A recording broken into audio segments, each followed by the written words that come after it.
Yo voy a intentar hoy ser muy corto en la presentación porque realmente esto no es un resultado de investigación, es más un producto que sucedió en el proceso de investigación, no es un resultado como tal, es más un cuestionamiento y una duda y una invitación de alguna manera a la investigación en América Latina, que yo creo que es parte del sentarnos aquí con personas que vienen de otros lugares, el pensar cómo nosotros nos relacionamos en términos de la investigación en diseño hacia el futuro. Y yo parto de una reflexión que hacía el día de ayer o de un argumento que tenía el día de ayer y tiene que ver con la noción de diseño como un problema sistémico.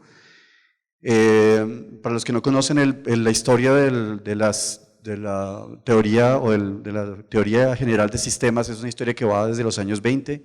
y es una retoma de alguna manera de visiones que son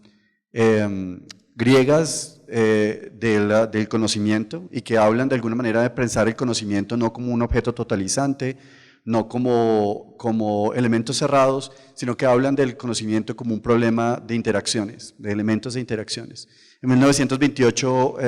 Ludwig van Bertalanffy propone la primera noción, de alguna manera, una teoría general de sistemas, y en 1932 él vuelve a hacer, específicamente ya haciendo el argumento y nombrándola como una teoría general de sistemas, que es lo que ha venido dando base para movimientos desde la sociología, la antropología, el diseño y las ciencias, y que si uno mira la historia del diseño, muchas de las cosas que nosotros conocemos del diseño están vinculadas a esa idea de la teoría de las ciencias. Aproximadamente hace unos 10 años empezó a formarse un ciclo de conferencias y una comunidad académica que se llama la Comunidad de Diseño Sistémico, que se conecta mucho con lo que pasó en los años 60 con la sistematización del proceso de diseño, pero que empieza a hablar más del pensamiento general, del pensamiento más global, de entender los problemas como problemas complejos, de no minimizar los problemas simplemente a resultados, de no quedarse en el objeto de diseño, sino trascender a la repercusión de ese objeto de diseño dentro del sistema sociotecnológico que tenemos nosotros. Wigert Sebalson produce este mapa en 2013 y presenta la idea del pensamiento de diseño como un objeto paralelo al pensamiento de sistemas y propone la idea de la práctica y la actividad, la investigación activa como una relación en la cual surge la noción de diseño sistémico en el medio de alguna manera del pensamiento de diseño y el pensamiento sistémico. La noción básica que tiene el grupo con el que trabaja el profesor Peter Jones, el profesor Wigert Sebalson, básicamente está ligada al hecho de cómo nosotros reconocemos un problema desde su complejidad. Este es un mapa que ellos publicaron sobre el sistema de transporte no me acuerdo en qué ciudad de Europa fue que lo hicieron, pero básicamente la idea de ellos era trabajar con todas las acciones, todos los stakeholders, todos los elementos que pudieran ellos reconocer dentro de ese sistema. Y la idea era darle la mayor cantidad de resolución al mapa, ¿sí? Incluir o mapear de alguna manera un problema humano dentro de un carácter sistémico le hace ver a uno que cualquier cosa que uno genere no solamente representa ese sistema, sino que lo transforma y que las acciones que nosotros tomamos están de alguna manera vinculadas a ese sistema que generamos. En el año 2016 nosotros empezamos un proyecto de investigación corto, que era más investigación hacia la innovación, que fue con la intención de desarrollar arquitecturas anfibias para solucionar los problemas de inundaciones que suceden en el centro del país, en la zona de La Mojana. La idea era proponer un modelo que fuera participativo, donde las personas pudieran desarrollar sus viviendas y pudiera solucionarse de alguna manera el hecho de las inundaciones o disminuir la repercusión que tenía en las vidas de las personas que habitaban esa zona. Y a pesar de que el proyecto se presentó en la conferencia de Toronto de arquitectura anfibia, arquitectura de diseño e ingeniería anfibia en Toronto, y que es parte de alguna manera el argumento de esa conferencia, uno de los hallazgos simultáneos o paralelos que sucedieron dentro de esa búsqueda es reconocer el conocimiento propio y el reconocer las formas de ser propias. Cuando estábamos en parte del proyecto, una de las ideas que tuvimos fue empezar a buscar en maneras de construcción propias de las regiones y cómo se construían viviendas antes de la llegada de los españoles, cómo se construían viviendas en las zonas, cómo se hacen procesos colaborativos de construcción. Muchas de las culturas prehispánicas tienen procesos colaborativos de construcción de las viviendas y queríamos incluir eso para presentar un proyecto que permitiera que las personas construyeran sus viviendas y que no fuera una intervención constante del Estado en darle viviendas a una persona, sino en las personas tener un modelo que les permitiera a ellos desarrollar su espacio. Se presentó en 2017 en el ICADE en Toronto, en Ontario, perdón, y creo que una de las ganancias dentro de ese proceso, si podemos seguir una diapositiva después, es que cuando empezamos a hacer el planteamiento de diseño, uno reconoce que el planteamiento de diseño busca reconocer el entorno, busca proponer cuáles son las problemáticas específicas que uno encuentra en ese entorno y busca buscar soluciones particulares que sean aplicables. Y es cuando surge la noción de lo que citaba el profesor Pablo Abril ayer, de los problemas débilmente estructurados o wicked problems, que son problemas que son situados dentro de la complejidad, que cuando uno intenta resolverlos salen nuevas aristas al problema que uno no había configurado desde el comienzo. Parte del llamado de la comunidad, si podemos seguir, es cuando uno mira, por ejemplo, la propuesta de Nelson y Stoltenman de 2007 en The Design Way, es proponer el hecho de pensar de que cada acción de diseño, las repercusiones pueden ser más graves muchas veces que la solución que nosotros presentamos. Y el llamado que ellos hacen dentro del libro es a pensar el problema del diseño siempre como un problema sistémico, a pensar siempre en las repercusiones que genera ese problema de diseño y a entender cómo eso modifica el sistema, ¿sí? A partir de eso, y en la búsqueda de alguna manera de los modelos que nosotros estábamos buscando, reconocimos que algunas de las problemáticas estaban ligadas a intereses personales, a la distribución de tierras dentro de la zona de la Mujana, cómo las personas adquirían las tierras y qué tierras tenían derecho a adquirir, quién eran los dueños de las tierras particulares. Y reconocimos que había una noción de propiedad pública y privada que era contraproducente dentro de la situación. O sea que si uno analizaba el problema y empezaba a pensar en cuál era, cómo uno solucionaba el problema de la vivienda en inundaciones, uno se daba cuenta de que el problema de la vivienda en inundaciones realmente era un problema que era construido por nuestro propio sistema. Nosotros, de alguna manera, reconocimos que la noción de propiedad privada era un problema dentro del sistema. Si podemos avanzar hay una cosa que nosotros no conocíamos cuando empezamos el proceso de investigación y fue reconocer todo el proceso, que creo que es una cosa que nosotros no tenemos constantemente esa idea de qué significa el conocimiento de nuestras culturas tradicionales, no lo conocemos, nuestra historia de alguna manera está fragmentada y reconocer que no existen artículos y documentación significativa al respecto del proyecto de infraestructura hidráulica de los indígenas zenúes en Colombia, pero que el proyecto como tal es uno de los proyectos más grandes de hidráulica que se hizo en la historia de la humanidad. El área que cubría ese proyecto de infraestructura hidráulica es más grande que los acueductos romanos. Y lo que ellos hacían es que ellos construyeron esclusas durante todo el recorrido del río y generaron canales y piscinas para distribuir el agua y asumir el agua no como un problema, sino como un recurso o como un factor de alguna manera de beneficio de la sociedad. Y al reconocer el agua como un derecho y como un factor de beneficio de la sociedad, el agua era distribuida cuando el agua se salía del río y distribuida de tal manera que le brindara a toda la comunidad un bienestar. Parte del problema que nosotros reconocíamos dentro de esa situación de inundaciones es que hoy en día, en ese momento, las tierras no tenían una propiedad. En muchas de las culturas prehispánicas, la noción de propiedad estaba vinculada a la administración de los espacios para garantizar el beneficio de las generaciones venideras. Nadie era dueño de la tierra era un bien común que tenía que ser manejado o administrado y no le pertenecía a una persona. A la llegada de los europeos a América Latina, la distribución de tierras cambió, la noción de propiedad fue impuesta a las comunidades. La idea de propiedad de alguna manera era una forma de incluir a las comunidades dentro de un sistema preexistente.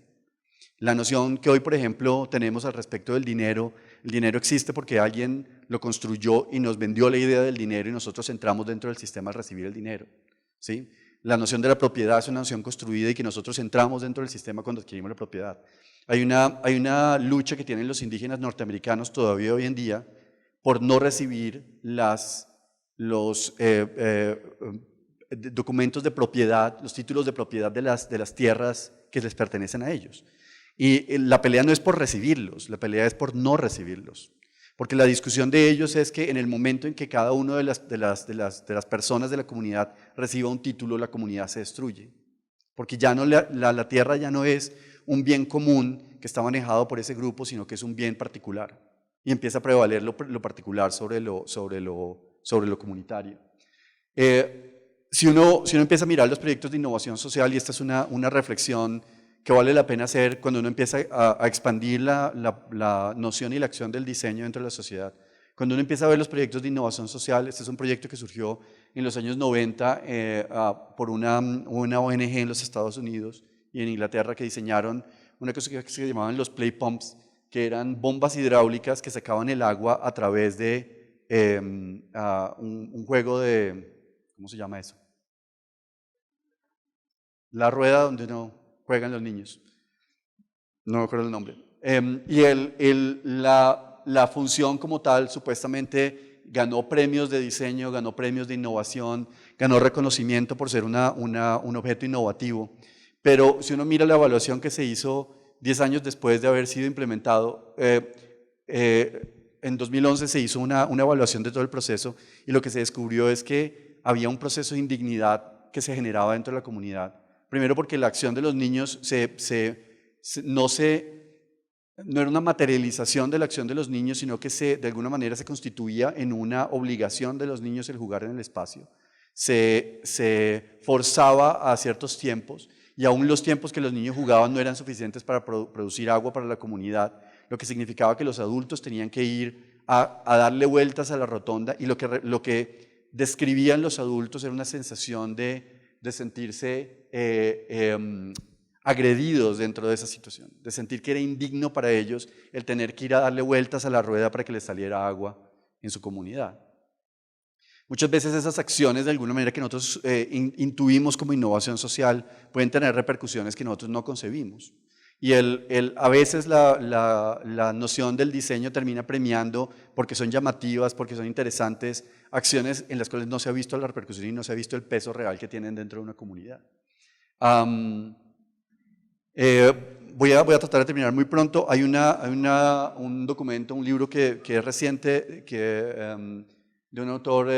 Giridharadas, que propone la idea de lo que significa la noción de la privatización de los bienes públicos, la noción del neoliberalismo y la acción del hecho de la innovación social, de todo este proceso que se ha venido dando de que la medicina se volvió un problema de innovación, la salud se volvió un problema de innovación, la educación se volvió un problema de innovación y a la larga al volverse un problema de innovación dentro de un modelo en la que prima el capital como problema básico, lo que ha hecho es que la noción ha de alguna manera garantizado una noción de bienestar ligada al bienestar o a la ganancia de unos grupos muy particulares y le ha quitado derechos a las personas que tenían esos derechos y le ha quitado la responsabilidad a los estados que tenían que ofrecer esos derechos a las personas. Entonces es una pregunta que de alguna manera tenemos que hacernos sobre el respecto de eso. Natasha Iskander hace una discusión al respecto que está publicada creo que es en Forbes, en donde ella hace una reflexión en torno al papel del design thinking como un generador de alguna manera de inequidad, un factor que lo que ha hecho es mantener el status quo de una sociedad inequitativa, que es una mirada que lo que hace es de alguna manera colocarle parches a un sistema roto y garantizar que se siga manteniendo ese sistema. Hay una reflexión y termino de hecho voy a terminar antes. Termino haciendo una reflexión en torno a lo que significa eso para nosotros como diseñadores. Yo creo que hay una conciencia muy importante que tenemos que desarrollar y es que muchas de esas acciones son necesarias, pero que esas acciones tienen que de alguna manera escalar al hecho del desarrollo de políticas públicas, que tienen que escalar al hecho inclusive de que nosotros empecemos a pensar si citamos el trabajo de Arturo Escobar y de la noción de postdesarrollo, que empecemos a pensar hacia dónde vamos nosotros como comunidad, que de alguna manera nos libremos de esos modelos que nos han impuesto, de esos modelos que han sido importados, y empecemos a pensar cuáles son los modelos propios que son coherentes con nuestra realidad. Nociones como el hecho de repensarse, el hecho de la propiedad, podría ser inclusive un elemento de alguna manera de desarrollo propio, que no está ligado a unas visiones que vienen de afuera, sino a un postdesarrollo que nosotros mismos generamos y a una nueva intención de alguna manera de entender el mundo. Yo creo que eso no se puede imponer, que eso es un proceso que se debe dar a partir de la prueba y error. Yo creo que parte de lo que nosotros tenemos como diseñadores es la capacidad de hacer prototipos, testear, entender qué cosas cada sistema nos genera. No creo que creo que el capitalismo llegó al punto en el cual es insostenible, creo que el socialismo y el comunismo fallaron en sus modelos, pero yo creo que el problema es que los modelos, la idea de un modelo impuesto debería ser una cosa que nosotros mismos cuestionemos, porque la discusión que nosotros nos damos aquí hoy en día, que se ha vuelto tan significativa en el mundo y en Colombia inclusive, de cuál es el modelo que utilizamos, si utilizamos un modelo capitalista o un modelo socialista, y a la larga estamos funcionando con modelos que son los dos impuestos. Que la discusión debería ser más bien es cuál es el modelo que nosotros debemos desarrollar como América Latina para nosotros. Termino con una Escobar hace esa reflexión de alguna manera de reconocer la trascendencia de lo que es propio, la trascendencia de lo que son los saberes propios dentro de los procesos de desarrollo y cómo nosotros podemos empezar a encontrar y a buscar de alguna manera un modelo que sea propio para nosotros. Mi propuesta de alguna manera y mi invitación, porque esta presentación más que un resultado otra vez de investigación es una invitación a que desde la investigación en diseño empecemos a pensar cómo escalamos estas cosas que están pasando en lo local hacia un entorno global, cómo empezamos a pensar en cómo se puede repensar o rediseñar la idea de desarrollo dentro de la sociedad, específicamente para la nuestra, cómo nosotros los diseñadores y nuestros procesos de diseño se vuelven factores activos dentro del desarrollo o del rediseño de políticas de desarrollo y de miradas de futuro propias de la América Latina. Finalmente hay una cita que a mí me parece muy interesante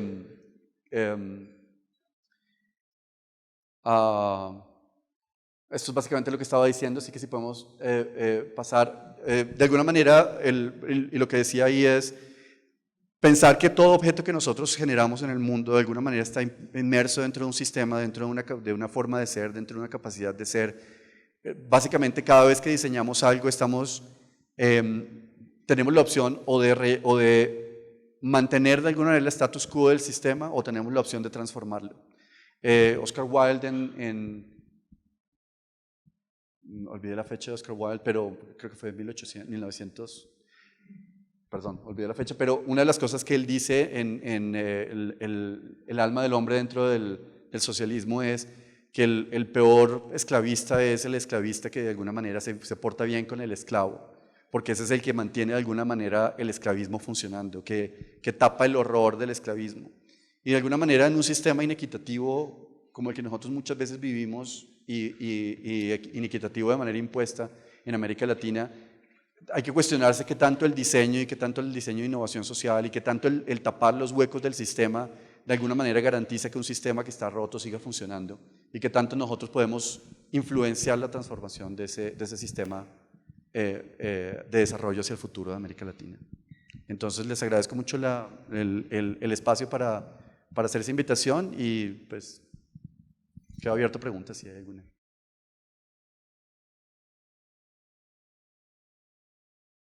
Profe, buenos días. Buenos días. Muchas gracias por compartir, digamos, tu visión, además que pues estás formado en un país anglosajón, tienes un revoltillo ahí de idiomas bien interesante y divertido, bien chévere. Sí.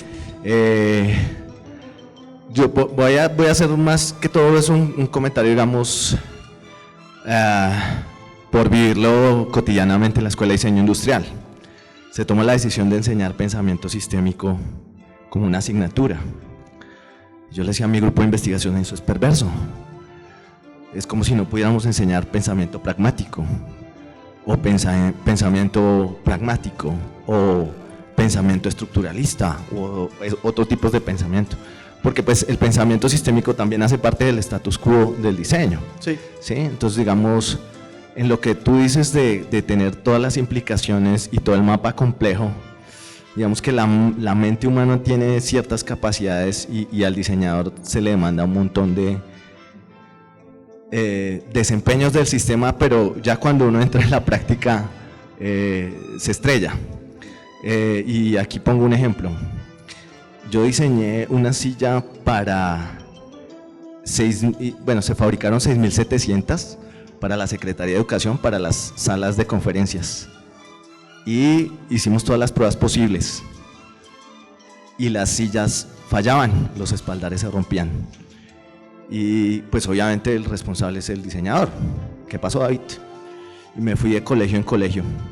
hasta que en el sector Quigua, en el ETB, lo había patrocinado la empresa de teléfonos de Bogotá en parte, encuentro que las señoras en el momento de hacer el aseo las colocan boca arriba, porque eso les hace, a pesar de que son apilables, pero para ellas es más fácil porque tienen menos fuerza. Nunca hicimos una prueba con una señora de esas. Yo dije, oh, qué culpa la mía, Dios mío, perdimos todos esos espaldares, y yo, culpable, pecador. Y bueno, voy donde el empresario y le digo, afortunadamente leí con la profesora Mónica un paper de Collindrich, un man que habla del dilema de Collindrich. Cuando uno desarrolla los sistemas, no sabe qué sucede en las etapas tempranas. El dilema es, yo sé qué va a pasar en el corto plazo, pero no sé qué va a pasar en el largo plazo. Digamos que eso